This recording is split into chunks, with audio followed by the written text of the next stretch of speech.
Well, the Obama campaign has finally nailed Mitt Romney on the charge of hypocrisy. Just a week after Republicans slammed the president for suggesting business people didn't build their businesses, quote, somebody else did that. Well, I'm PJTV's Scott Ott, joined now by Stephen Green and Bill Whittle.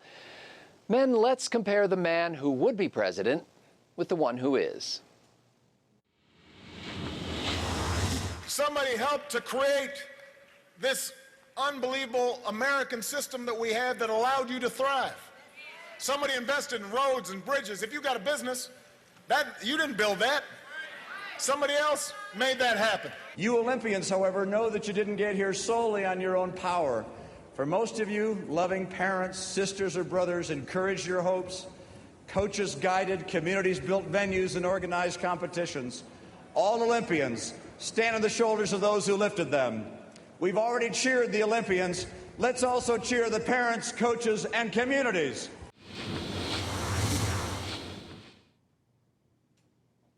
Now, the leftists, the Democrats, and the obsolete media, but I repeat myself, well, they lit up at the opportunity to call Romney a hypocrite. Bill Whittle, I realize that we took each of these clips out of context, but just based on what you saw there, aren't Romney and Obama essentially saying the same thing? They do, Scott. They say exactly the same thing. And as soon as this clip is over, I'm going to run right out downstairs to my car, put a gun in my mouth, and blow my brains out because it's obviously over for us now. Where do you start with this level of mendacity? Where do you even begin? First of all, how old is the average Olympian? Is he 17, 18? Gymnasts are, what, 16? Some of them are 14. Aren't they allowed to be as young as 14 in some of these things?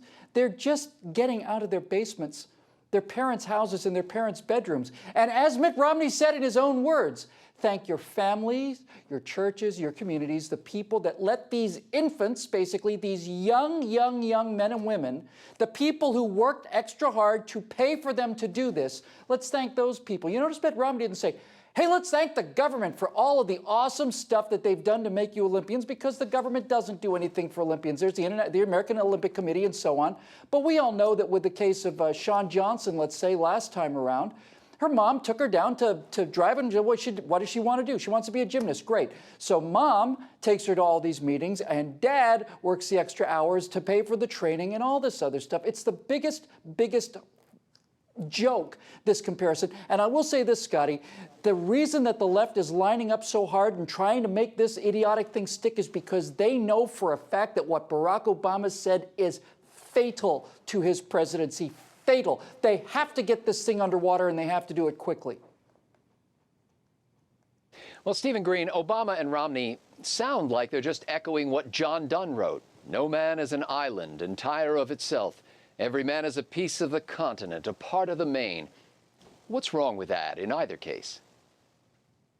Well, there's nothing wrong with it. It's a beautiful sentiment as far as it goes. But, you know, but that it depends. Are the other islands trying to take half of my coconuts away? No, I didn't make the sand myself.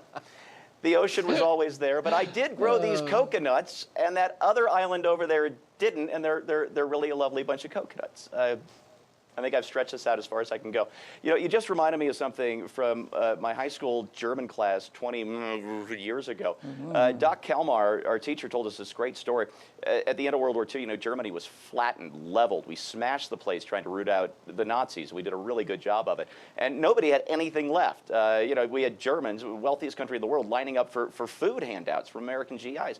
Well, as the federal government was formed in Germany, they gave everybody, I think he told us it was 25 marks. Nobody had anything, and now suddenly everybody has 25 marks.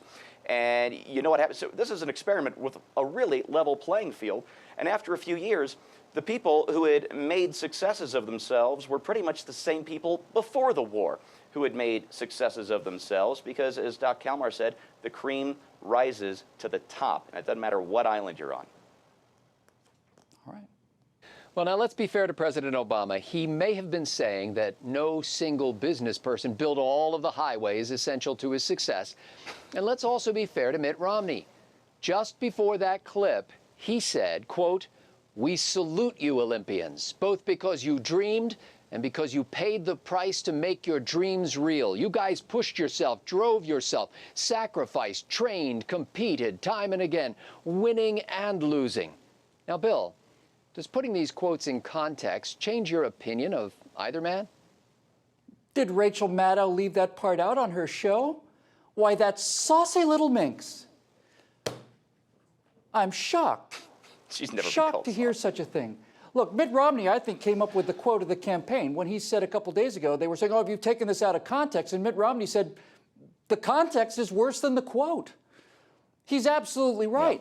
Yeah. I say, let's let the American people decide, shall we? Why don't we play the entire Mitt Romney quote, start to finish in its entirety, and then play the entire Barack Obama quote, start to finish in its entirety, and let the American people decide who took what out of context and who's really saying what. Romney hit that right square on the head of the nail. The context in Obama's case is worse than the quote. Just the isolated quote alone of Romney, the condemning part, the part we're going to nail him to the cross with, I never found particularly offensive for obvious reasons. He credits the people who deserve credit. Family. People who are family, who worked extra hard. He doesn't give credit to the government. And this idea, by the way, just in closing, that businessmen owe their success to roads. Who do you think built those damn roads, you miserable socialist? Who do you think built those roads? Where do you think the money for those roads came from? They came from corporate taxes, and they came from the income taxes of people who worked for businesses.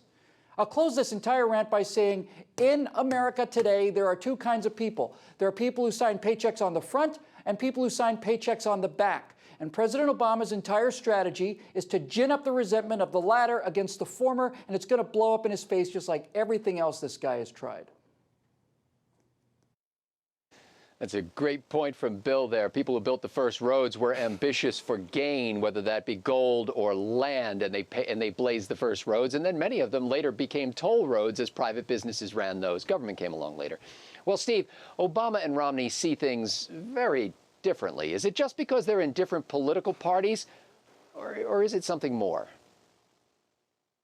You know what? I knew this question was coming, and it reminded me of something Charles Murray wrote in a piece, I think last week. I can't remember where I read it. But the conclusion, it knocked me out. So I printed it up here. It's just a couple of lines. He says, that's the thing about Obama. Time and again, he does and says things that are un-American. Not evil, not anti-American, just un-American. And you know what? You spent a childhood partly overseas and not on a military base or bases like my wife did, and you have a different perspective. You don't necessarily have an American perspective, and time again, we see that that is exactly the case. He's not bad. He's not evil. He just needs to go. By the way, Charles Murray's new book, Coming Apart, is a terrific read. Just read that a couple weeks ago. Well, if Barack Obama had run the Olympic Games, he too would have told the athletes that they got there with a lot of help from others. And so he was going to take the medals from the winners, chop them in half, and give their fair share to the losers. Not to the athletes who worked and tried and failed, not those losers. No, Obama's giving the gold to the men of the couch, the big dreamers of the Barca lounger, who would be great athletes if only the game weren't fixed, the table tilted to give persistent risk takers and hard workers an unfair advantage. On the other hand, if Mitt Romney were, let's say, president, he would tell business people, we salute you. Both because you dreamed and because you paid the price to make your dreams real. You pushed yourself, drove yourself, sacrificed, trained, and competed time and again, winning and losing. Now, imagine how fast you'll run, how high you'll jump when we get that man from the government off of your back. For Bill Whittle, Stephen Green, and the entire Trifecta crew at PJTV.com, I'm Scott Hott.